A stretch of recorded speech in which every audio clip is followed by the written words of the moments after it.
అవునండి, మీ పేరు, మీ ఊరు, మీ నియోజకవర్గం? మాది గుడివాడ నియోజకవర్గం. పేరు కబీర్ దాస్. సార్, గుడివాడలో అభివృద్ధి ఎలా ఉందంటారు?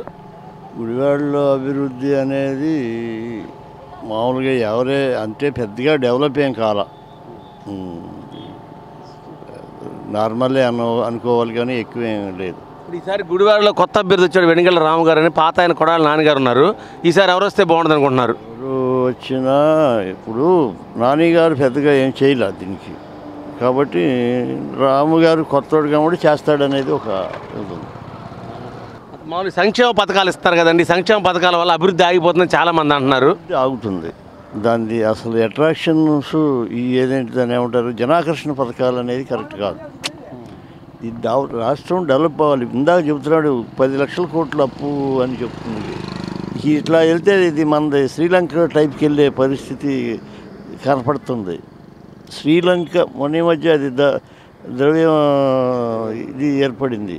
అట్లాగే ఇక్కడ కూడా ఈ మన రాష్ట్రం కూడా అదే పరిస్థితికి వెళ్తుంది ఇదే కొనసాగితే. కానీ ఈ జనాకర్షక పథకాలు కరెక్ట్ కాదు. డెవలప్మెంట్ సామూహికంగా కొద్ది అందరికీ పనికొచ్చాయి 1-2 సార్లు, అంతేగాని ఓకే వాళ్ళకి 10,000 వీళ్ళకి 10,000 అమ్మఒళ్ళు అయ్యేవాళ్ళు ఇవన్నీ అనేది కరెక్ట్ కానే కాదు. అసలు ఈ పథకాలు అనేవి ఇప్పుడు వృద్ధాప్య పెన్షన్ ఇస్తున్నాం, అది సహజంగా వాళ్ళకి ఇవ్వాలి.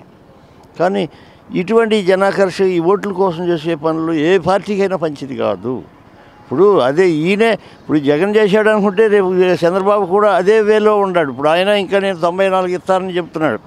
ఇవన్నీ జనాకర్షక పథకాలు అనేవి కరెక్ట్ కానే కాదు, తెలిసినవాడు.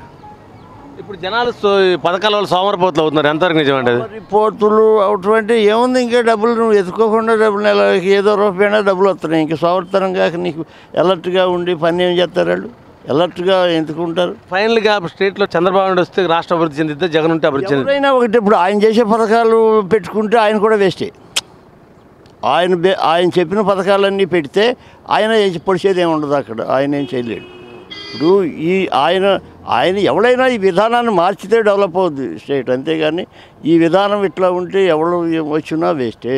గుడివాడ వరకు అయితే మీ ఉద్దేశం కొత్తగా మార్పు రావాలంటారా? గుడివాడ వరకు అంటే గుడివాడ ఇప్పుడు మార్పు అనేది సహజం కావాలి, ఎందుకంటే ఆయన ఏం చేయలేదు కాబట్టి. ఇప్పుడు వీళ్ళు వస్తే చేస్తారనేది ఒక నమ్మిక. వెనిగళ్ల రాము ఇక్కడ కొత్త కదా, కొత్త అయితే అవ్వచ్చు, కానీ ఎలర్ట్ పర్సన్ అతను. ఇప్పుడు ఎలర్ట్గా ఉన్నాడు. సరే, రేపు భవిష్యత్తులో ఇప్పుడు అతను కూడా ఇవన్నీ మాటలు చెప్పి రేపొద్దున చేయకపోయాడు అనుకోండి, అతను కూడా విసర్జించేస్తారు. ఏముంది, జనం ఈవేళ సరే నమ్మి ఓటేస్తారు. లేదు, రేపు ఆయన కూడా ఇదే వేలో వెళ్ళాడు అనుకోండి, ఆయన్ని విసర్జించుతారు. ఏం పెద్ద లెక్క ఏముంది. జనం చెడుని ఎప్పుడైనా సరే తిరస్కరించుతారు, మంచిని ఎప్పుడు ప్రోత్సహించుతారు. నానికి బదులు రాముకు ఒక ఛాన్స్ ఇద్దాం అనుకుంటున్నారా?